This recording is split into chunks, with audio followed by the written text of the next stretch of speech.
A big part of my career has been looking at the therapeutic value of the 12 steps because the 12 steps really have harnessed some powerful psychological forces that creates an amazing change in our life. What is that change? Well, the truth is that the 12 steps are engineered to help us achieve emotional sobriety, to achieve true independence of spirit, to achieve autonomy, to learn how to take care of ourselves. These are things that we don't know. Emotional sobriety really helps us learn how to have a healthy relationship, how to have union with the preservation of our integrity, how to cooperate with integrity. Most of us get lost in our relationships. Most of us do a lot of things we don't want to do. We don't really know how to show up in a good way.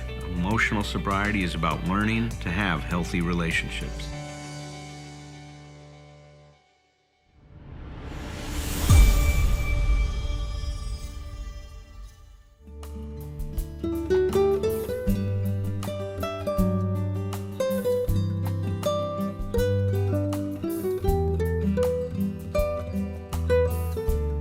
Tonight we are wrapping up this chapter on perfectionism. And I've talked about it, Roger talked about it, Thom has, Herb has. But tonight, each of us are going to summarize just for a few minutes this whole chapter and the importance of it in terms of emotional sobriety. And then we're going to open up the rest of the meeting to a question and answer, and also save some time for Roger to make an announcement. So let me start out by kind of saying a few things that I wanted to say just to kind of put a nice bow on this.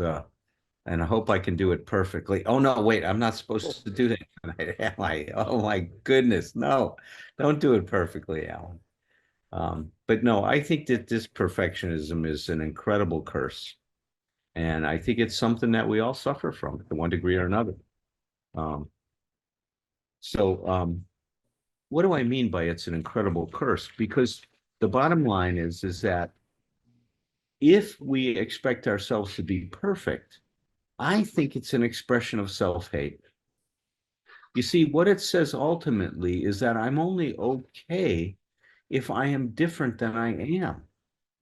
And if we define self-hate as any act against who we truly are, then this clearly qualifies as an act of self-hate. Now, when you think about that we've tried to create a foundation in our life based on rejecting ourselves for an idea of who we're supposed to be. Well, no wonder our lives have become unmanageable. This is unbelievable. It's insane, meaning it's not sound thinking, is to base our life on a foundation. It's like, I think in my book, I use the analogy, it's like building a home on somebody else's property and claiming it to be our own home when it's not even our foundation. It's not even our own property. And that's what we've done in our lives with this perfectionism. And so for us to be able to begin to release that and let it go, and now replace that with a much healthier expectation of ourselves, which means that we are going to be perfectly imperfect. I mean, that's the way that I've heard Thomas Kuntz describe it. I think it's a great description, is that we're going to be a human being, which means that we are constantly in the process of unfolding and learning and making mistakes and hopefully learning from mistakes. As someone once said to me that was very wise, he says, your greatest mistake can be not learning from your mistakes. And that's what we have to let go of, is this perfectionism to begin to learn. So that's what I want to share with us about this tonight. I'll let Roger and then Thom make a few comments, and then we'll open it up to question and answers. And then at about 20 minutes to the hour, Roger will be making an announcement. Okay, Al. Okay with you if I go ahead, Thom? Please. Please. Okay. As you've also heard us say, because as Alan said very well, that is the effect, that buying into this belief that I need to be somebody different than who I am in order to be okay, in order to be okay with myself, in order to have a chance at what Karen Horney and Alan had talked about is a chance at love, a chance at acceptance, a chance at a sense of belonging. So the consequence that our perfectionism sets in motion is that it deeply sets us against who we are. So then, of course, self-judgment and self-criticism and even self-hate become our MO, because we're constantly trying to be someone different than we feel ourselves and experience ourselves to be. But as you've also heard us say, at the level of our intention very often, maybe always.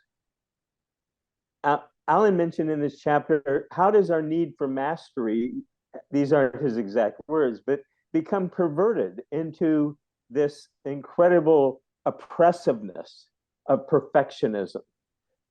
And I think it's, as he's mentioned, because of our quest for love, because of our desperation for love in our families of origin, we will start to mold and twist ourselves into any form that we think is most likely to bring us the love and approval that we seek. Mm. So yeah. if we can gather that our intention at a deep level is to try to win the love that we seek, then it can become easier for us to develop an attitude of curiosity toward our perfectionism in our lives, because we all have it to one degree or another. As Herb pointed out when he talked about it, some of us have it to a much greater degree than others. But in part, it's cultural, in part, it's familial, in part, it's psychological. But we can begin to have some compassion toward the part of us that drives us to be so perfect. And that's where the self-acceptance piece of self-esteem that I've talked so much about can really come in. If we can step back and get some differentiation, some separation from that perfectionistic part of ourselves, that voice that's driving us to try to be perfect, and we can have some compassion and some curiosity about that, and not just,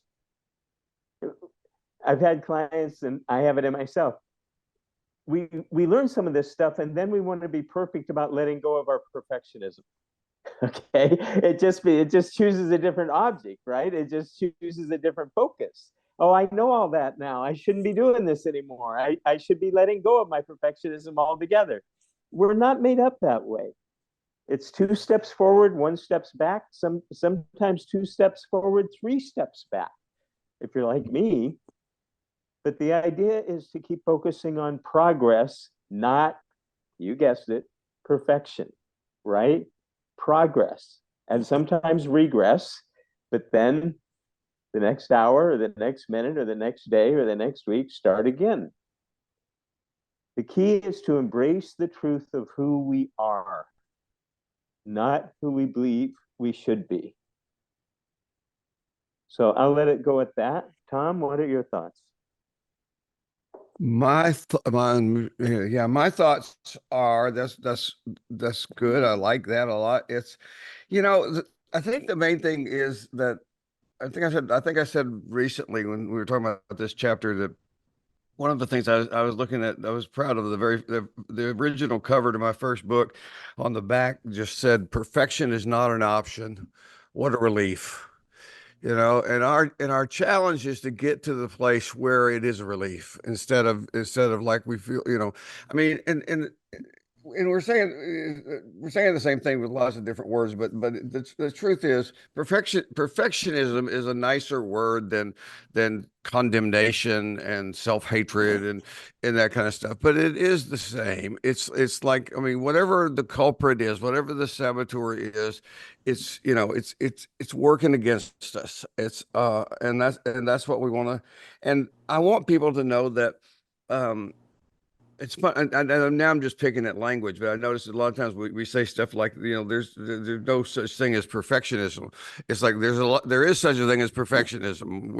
There is no such thing as perfection for human beings. It's like, it's and the most important thing for me is to understand, to expect perfection is to expect myself to be beyond what is humanly possible. And I think the clinical term for that is that's just fucking ridiculous. And it's like we need to, we need to know that. We need to remind each other of that. I always think that, we can't make this point often enough. Nobody can do this stuff alone. It doesn't matter whether we're getting sober, whether we want to recover from perfectionism. We all need other people. We need support system. And a lot of what we need is just to be reminding each other of these simple, powerful things that we're learning here. It's like, we say we have a lot of forgetfulness, and we forget. And I don't think that the solution in the program is for us to develop better memories. I think it's to have a life full of reminders. And we are each, look on the screen here. We are each other's reminders. It's like, and so that I can say something. I had an example like this very day. I can say something to a client, and it can be, I think, the right thing to say. I can do a good job of saying it and put it out there.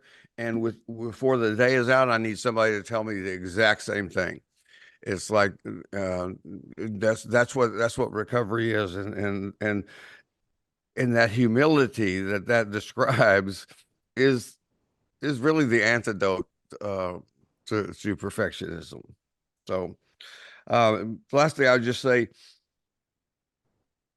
our competence at anything, whether it be work or being a good friend or being, taking care of my dog or whatever it happens to be, our competence varies according to more variables than we could possibly count. So the idea, even the perfectionism applies to that we're supposed to be able to keep up with exactly, I mean, some days are better than others. I'm going to be more competent, more tuned in than others. I don't even have to I don't have to measure that. I don't have to tell you at the end of the day how well I did or not do. I just need to do my best at any given time. That's the most. And on the days that I don't do my best, I need to forgive myself, shrug that off. So, yep, fuck perfectionism. Mhm.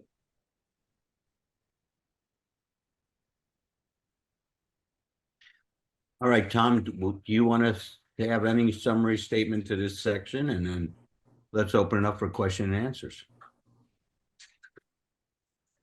Yeah, thanks. I talked about perfectionism in the meeting prior to this, and it was the feeling that if I wasn't going to do this thing right at work, then I'm going to run away from it, and that's kind of a early programmed reaction is like, ooh, I I think I'm getting sick, like instead of feeling the uncomfortability of not knowing if I'm going to do it well enough and what the reaction will be.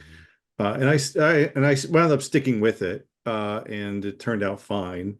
But as it was arising, I was aware of it, and this comes up with the perfect, trying to do things perfectly doesn't mean the elimination of this stuff, right?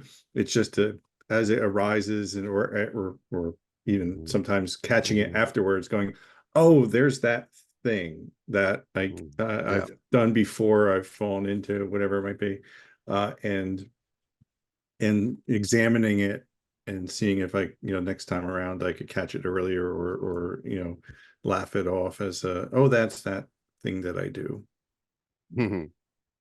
Does someone need to believe in God to successfully overcome addiction? Well, the way I like to think about what the program does, it connects us to who we really are. And what does that mean? Well, there's this incredible force in you and I, this growth force.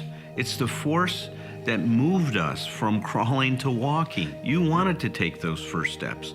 And when you fell, and you fell a lot of times, you didn't let your failures stop you. You picked yourself up, you learned from it. And how many times did you fail before you walked? You failed as many times as you needed to. You see that force, I call it a biological imperative, a psychological imperative, a spiritual imperative. It's moving you towards wholeness. It's moving you to be what you can be. Just like in the acorn is all the information it needs to become an oak tree. In you is all the information you need to become you. Become a you that can cope with life and to deal with whatever you need to deal with to be okay. And that's what I'll talk about in my new book, The 12 Essential Insights for Emotional Sobriety.